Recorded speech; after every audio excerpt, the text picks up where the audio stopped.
Hi and welcome. I imagine you're listening to this because you're worried about what your child eats and how they feel about their body.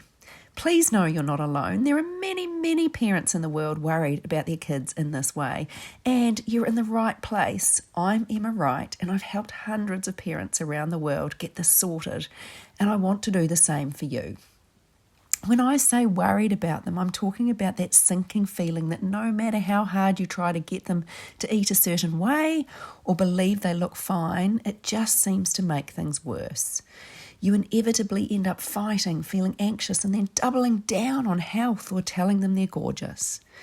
Your worry might include things like constantly trying to get them to eat or not eat certain foods, trying to convince them they're not fat, worry about their weight, seeing them sneak food, sugar addiction, hearing them say concerning things about their body. Maybe they've been teased about how they look, or a health professional has told you they need to lose weight.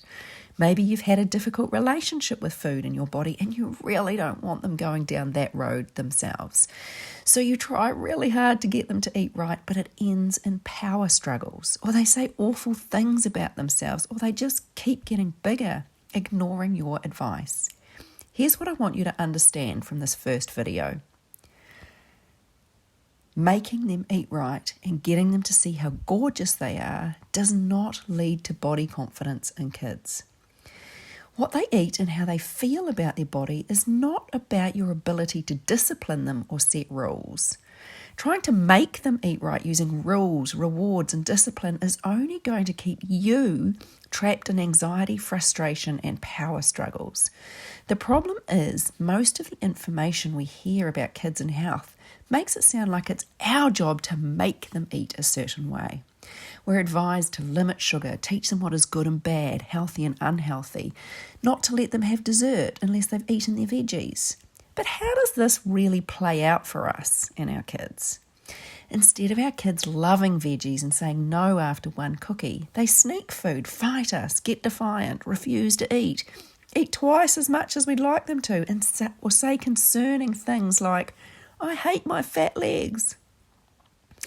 Or they look at us like we've got 3 heads and have no idea what we're talking about. When these things happen, it's really tempting to think, if I'm more strict with certain foods and ramp up teaching them about how bad sugar is for them, or about what's healthy and unhealthy to eat and the dangers of putting on too much weight, they'll be fine. But research shows none of those things work. In your heart of hearts, you probably do realise that trying to make them eat a certain way and praising their beauty does not lead to children feeling good about their bodies and having a good relationship with food. So let's shift our thinking for a moment. What if your goal wasn't to make them eat right and know how gorgeous they are? What if your goal for your child was to be a normal eater who didn't overthink food and to have self-respect and believe in themselves no matter how they look? That would feel pretty good, wouldn't it? That's what I want for my child, and I bet it's what you want for yours too. As homework, I want you to think about the very best boss you can imagine. I bet this boss trusted you, encouraged you, and provided training. I bet there was no micromanagement or power battles. This approach of trusting, encouraging, and training is one of the key elements to raising a child who eats well and has self-respect, no matter what they look like. Body-confident kids don't have parents who discipline or micromanage them more than other parents. Raising a kid to have a good relationship with food and their body is about empowering your child, not overpowering them.